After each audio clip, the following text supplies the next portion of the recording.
जोहार, जय ज्योति, जय भीम, जय मूल निवासी। मैं संकेत MNTV पर आप सभी का स्वागत करता हूं।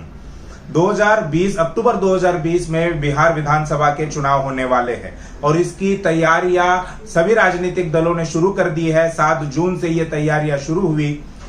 ये वही बिहार विधानसभा है जिसने 2014 के लोकसभा चुनाव के बाद बीजेपी को जो बड़ी जीत मिली थी उसे रोकने का काम अपने प्रदेश में किया था। लालू प्रसाद यादव और नीतीश कुमार यादव, इन दोनों ने मिलकर गठबंधन बनाकर बिहार विधानसभा का उस वक्त चुनाव लड़ा। वो जीत गए, उनकी सरकार बन गई। लेकिन बीजेपी ने अपनी गंदी राजनीति करके उनकी सरकार को गिरा दिया। फिर नीतीश कुमार के साथ गठबंधन बनाया, अपनी सरकार बना ली और लालू प्रसाद यादव जी को उन्होंने जेल में भेज दिया। 2020 का जो विधानसभा चुनाव होगा वो शायद ही मेरी जानकारी के हिसाब से पहला ऐसा विधानसभा का चुनाव होगा जहां पर लालू प्रसाद यादव मैदान में नहीं है, उनका भाषण नहीं होगा। और ये अपने आप में एक ऐतिहासिक बात है। जिस प्रकार से अलग अलग राजनीतिक पार्टियों ने इस विधानसभा चुनाव की तैयारियां शुरू कर दी है, वैसे ही राज्य निर्वाचन आयोग ने भी इसकी तैयारियां अपने स्तर पर शुरू कर दी है। राज्य निर्वाचन आयोग ने ईवीएम को लेकर खासी सतर्कता बरती है, क्योंकि ईवीएम पर काफी सारे सालों से, खासकर 2014 के लोकसभा चुनाव से जो सवाल उठ रहे हैं उसको रोकने का जो काम है या उन सवालों को, ये सवाल ना उठे, इसके लिए राज्य निर्वाचन आयोग खास तौर पर पहल कर रहा है। और इसी के लिए इस विधानसभा चुनाव में जो जिन ईवीएम का इस्तेमाल होगा वो नई ईवीएम्स होगी, जिसे M3 कहा जाता है। M3 का क्या मतलब है? तो थर्ड जनरेशन ऑफ ईवीएम। अब तक जितनी ईवीएम का इस्तेमाल हुआ है वो M1 और M2 है, यानी फर्स्ट और सेकंड जनरेशन की ईवीएम थी। लेकिन इस विधानसभा चुनाव में पूरा का पूरा जो विधानसभा का चुनाव है वो नई ईवीएम के साथ, M3 ईवीएम के साथ होने वाला है। अब ये इसमें क्या बदलाव है या क्या नई बातें हैं? 2-3 नई बातें हैं राज्य निर्वाचन आयोग की तरफ से, हम ये कह रहे हैं, आपको बता रहे हैं। सबसे पहली नई बात यह है कि इस मशीन में जो वीवीपैट लगाया जाएगा, voter verification paper audit trail, ये जो वीवीपैट मशीन लगाई जाएगी और इससे जो पर्ची निकल कर आएगी, ये पर्ची आपको 10 सेकंड के लिए दिखाई देगी। आमतौर पर जो M2 यानी सेकंड जनरेशन की ईवीएम्स थी उसमें 7 सेकंड के लिए यानी 7 सेकंड्स के लिए वो पर्ची दिखाई देती थी। लेकिन निर्वाचन आयोग का ये दावा है कि M3 मशीन में ये जो पर्ची है वो आपको 10 सेकंड के लिए दिखाई जाएगी। हालांकि जो दावा केंद्रीय चुनाव आयोग ने किया था कि 7 सेकंड तक आपको पर्ची दिखाई देगी, लेकिन बहुत सारी ईवीएम्स में पर्ची केवल 4 या 5 सेकंड तक ही दिखाई दे रही थी। लेकिन राज्य निर्वाचन आयोग के बिहार के जो राज्य निर्वाचन आयोग है उसने दावा किया है कि ये पर्ची आपको 10 सेकंड तक दिखाई देगी। उसके बाद दूसरी इसमें खासियत यह है कि अगर कोई व्यक्ति उस मशीन के साथ छेड़छाड़ करने का प्रयास करेगा तो उसकी फोटो खींच ली जाएगी। यानी अगर उस मशीन के साथ कोई छेड़छाड़ कर रहे हैं तो मशीन आपकी फोटो लेगी। अब इसमें अभी गौर करने वाली बात है या मजेदार बात यह है कि इसमें फोटो किसकी आएगी? क्या अमित शाह की फोटो आएगी, नरेंद्र मोदी की फोटो आएगी, या फिर खुद नीतीश कुमार की फोटो आएगी, या राज्य निर्वाचन आयोग की फोटो आएगी? ये अभी आने वाले समय में देखने वाली बात होगी। आपका क्या जवाब है? आप क्या इस बारे में सोचते हैं? ये हमें कमेंट में जरूर लिखकर बताइए।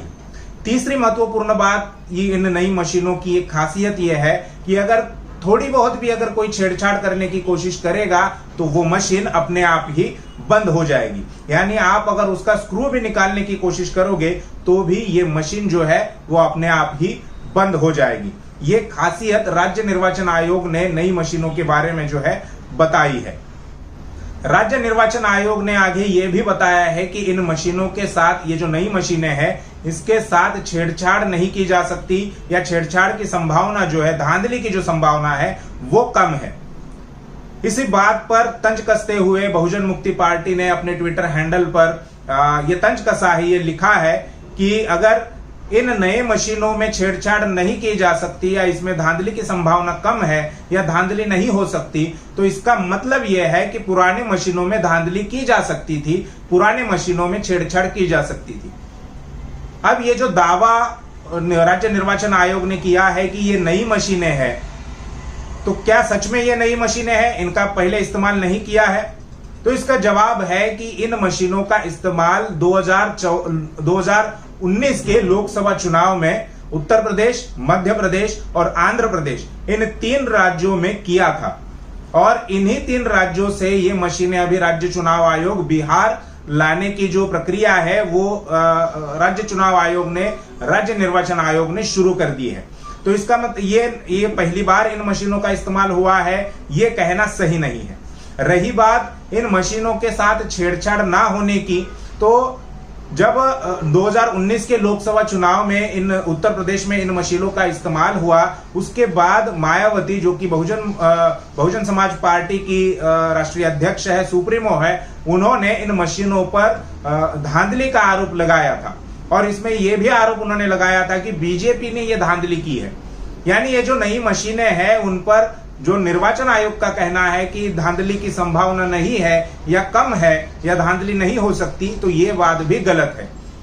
बीएसपी सुप्रीमो ने ये भी दावा किया, ये भी आरोप लगाया कि हम आवाज ना उठाए ईवीएम के बारे में या ईवीएम के विरोध में हम ना बोले, इसके लिए बीजेपी ने ही खुद हमें कुछ सीटें दी है ताकि हम आवाज ना उठाए, ताकि हम ईवीएम का विरोध ना करें।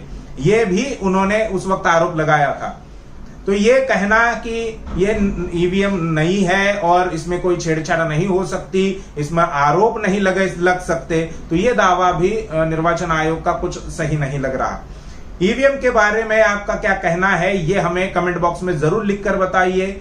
और एक और चर्चा सोशल मीडिया में हो रही है कि ईवीएम जो है उस पर कई सारे लोग एक ही बटन दबाएंगे, सैकड़ों हजारों लोग एक ही बटन दबाएंगे। और कोरोना महामारी का जो माहौल चल रहा है, जो दौर चल रहा है, इसमें हो सकता है कि कोई कोरोना पॉजिटिव व्यक्ति आए, वो उस मशीन का बटन दबाए, उसके बाद अन्य लोग उस मशीन का बटन दबाए, तो हो सकता है कि अन्य लोगों को भी ये संक्रमण का खतरा हो सकता है। इसीलिए सोशल मीडिया पर लोगों का कहना है कि बैलेट पेपर पर वोटिंग ली जाए, बैलेट पेपर पर यह चुनाव किया जाए, ताकि कोरोना वायरस फैलने का जो खतरा है वो नहीं होगा। क्योंकि ये सामने आया है और कई सारे रिपोर्ट्स भी इसमें आए हैं कि कागज से कोरोना वायरस नहीं फैलता। इसलिए सोशल मीडिया पर लोगों का कहना है कि कागज पर वोटिंग ले, इससे निष्पक्षता भी होगी और साथ साथ कोरोना संक्रमण को जो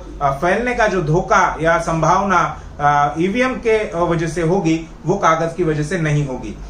तो ये सारी बातें सोशल मीडिया पर ईवीएम के बारे में लिखी जा रही है। आपका क्या कहना है, ये हमें कमेंट बॉक्स में लिखिए।